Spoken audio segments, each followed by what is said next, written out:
Assalamualaikum warahmatullahi wabarakatuh. Alhamdulillahirabbil alamin.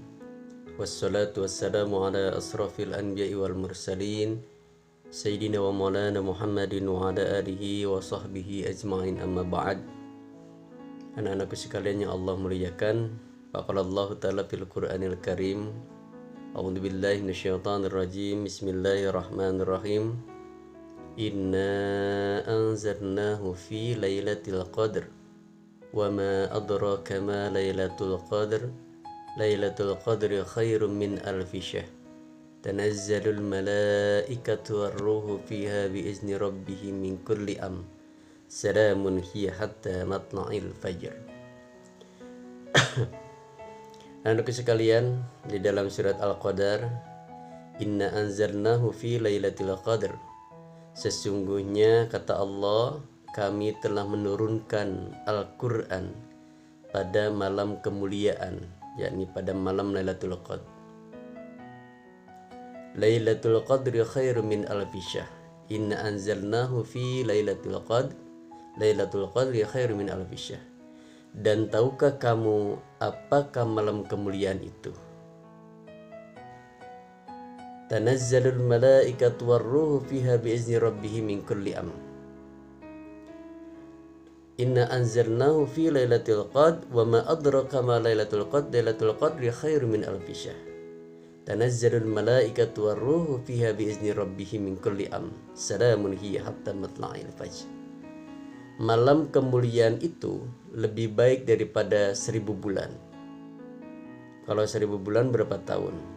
Dibagi aja 12 berapa? Jadi malam kemuliaan atau malam Lailatul Qadar itu lebih baik daripada 1000 bulan. Pada malam itu turun para malaikat, dan malaikat Jibril dengan izin Allah Subhanahu wa taala untuk mengatur segala urusan manusia yang ada di bumi ini. Dan malam itu penuh kesejahteraan sampai waktu fajar, sampai terbitnya fajar. Anak-anakku sekalian, di 10 hari bulan Ramadan, 10 hari terakhir, Allah memberikan hadiah kepada kita dengan adanya Lailatul Qadar. Lailatul Qadar, sebagian para ulama berpendapat bahwa akan turun Lailatul Qadar itu di tanggal-tanggal ganjil, yakni tanggal 21, 23, 25, 27, dan 29. Apa yang harus kita kerjakan di malam Lailatul Qadar? Bangun tengah malam, kemudian kalian sholat hajat, sholat tahajud, apa saja yang Bapak pernah jelaskan sama kalian. Sholat tasbih boleh. Kemudian memohon kepada Allah. Kenapa? Karena para malaikat turun ke muka bumi, kemudian melihat hamba Allah, manusia-manusia yang memohon kepada Allah. Kalau sudah malaikat yang mengaminkan, kemudian malaikat yang melihat sendiri, kemudian malaikat yang menyampaikan kepada Allah, beribu-ribu malaikat turun ke muka bumi, kemudian memohon kepada Allah untuk mengabulkan doa yang kita panjatkan. Di malam Lailatul Qadar itu adalah malam yang luar biasa, yang tidak bisa ada gantinya dengan malam lain.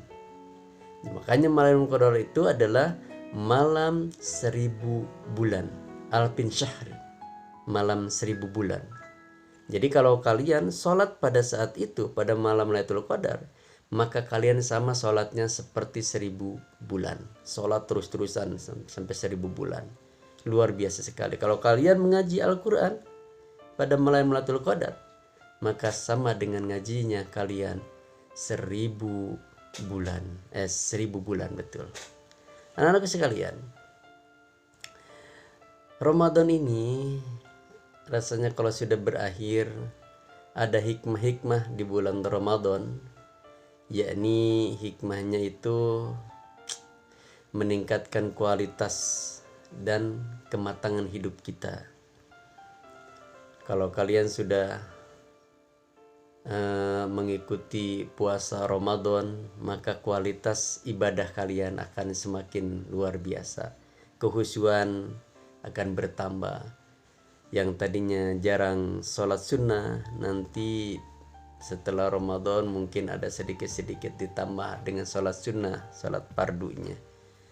Kemudian yang tadinya jarang baca Al-Quran, setelah Ramadan mungkin akan ditambah lagi dengan baca Al-Quran, karena di bulan Ramadan sering baca Al-Quran, akan terbawa kebaikan di bulan Ramadan. Jadi kualitasnya akan bertambah, meningkat kualitas keimanan kita. Kemudian yang keduanya, hikmah bulan Ramadan itu atau puasa di bulan Ramadan, kita mendapat bukti atau ujian keimanan kepada Allah Subhanahu wa taala. Bukti atau ujian keimanan kepada Allah Subhanahu wa taala, bahwa Allah akan melihat hambanya yang sedang puasa dan yang tidak. Kenapa? Karena yang puasa dan yang tidak itu hampir tipis ketahuannya. Kenapa? Karena puasa itu kan Allah yang menilai langsung. Berbohong manusia itu dengan berbohong, saya puasa, jangan-jangan enggak, saya puasa jangan-jangan enggak. Nah, jadi antara yang puasa dan yang tidak itu tipis. Ada orang yang tidak puasa kelihatannya puasa, ada orang yang puasa kelihatannya tidak puasa, kan tipis sekali, hanya Allah yang tahu. Makanya ujian keimanan itu di bulan puasa dipraktekkan. Makanya setelah bulan puasa akan mendapat ujian keimanannya luar biasa. Kemudian akan menghapus dosa dan kesalahan. Kita masuk ke Idul Fitri. Nah, pas Idul Fitri itu adalah kita seperti bayi yang baru lahir. Nah, dengan keadaan bersih, suci. Nah, makanya ini menghapus dosa, kesalahan kita yang dulu sering dilakukan. Jarang sholat atau apa. Mungkin setelah Ramadan ini Allah akan memaafkan ya kesalahan kita, ya terutama kepada Allah Subhanahu wa taala. Dan yang keempatnya adalah menjaga dan memelihara kesehatan kita. Barangkali mungkin yang punya sakit mah tapi ikut berpuasa, akhirnya sakit mahnya sembuh. Barangkali yang sering makan, tiap hari makan, tiap jam makan, pas bulan puasa perut kita diistirahatkan, pas siang hari istirahat, pagi sampai siang sampai maghrib diistirahatkan. Ini akan memberi kesehatan kepada kita, luar biasa sekali. Dietnya luar biasa. Kemudian ada manfaat puasa. Manfaat puasa itu adalah terbebas dari penyakit jasmani dan penyakit hati. Itu manfaatnya. Selesai puasa Ramadan, kita akan mendapat manfaat. Manfaatnya apa? Wah, jasmani kita sehat. Kemudian penyakit hati yang tadinya suka pengen marah, kalau di bulan Ramadan kan kemarahannya berkurang. Kenapa? Karena dengan keadaan lapar, haus. Nah, itu ya. Jadi terbebas dari penyakit jasmani dan rohani, atau penyakit jasmani dan penyakit hati. Kemudian ada lagi manfaat puasa itu adalah meningkatkan kedalaman beragama, kematangan emosi, semangat yang tinggi. Nah, meningkatkan kedalaman beragama. Jadi pas di bulan Ramadan itu segala sesuatu yang kebaikan kita sering dikerjakan oleh kita. Tadarus yang tadinya jarang jadi ikut tadarus. Terawih ikut terawih, salat sunat. Sholat 5 waktu, ngaji tiap waktu. Wah, kemudian kebaikan apapun kita lakukan. Nah, itu di bulan Ramadan itu dilaksanakan sehingga meningkatkan kedalaman beragama dalam diri kita. Kemudian mendidik kejujuran, kesabaran, dan kepedulian kepada sesama. Mendidik kejujuran, kita puasa benar enggak? Hanya Allah yang tahu. Itu jujur. Yang kedua kesabaran, sabar nunggu maghrib, sabar. Kemudian kepedulian kepada sesama, yaitu kita diminta oleh Allah untuk mengeluarkan zakat. Kepedulian sosial kepada orang lain, harus mengeluarkan zakat fitrah. Ya, itu manfaat puasa dan hikmah di bulan puasa. Anak-anakku sekalian, sebentar lagi kita akan Idul Fitri. Nah, kemudian Idul Fitri makna yang sangat mendalam di dalam Idul Fitri itu adalah selalu disambut penuh antusias oleh kita di hari kemenangan melawan segala hawa nafsu. Manusia kembali kepada fitrah. Nah, seperti bayi yang baru lahir kembali ke dunia dalam keadaan suci.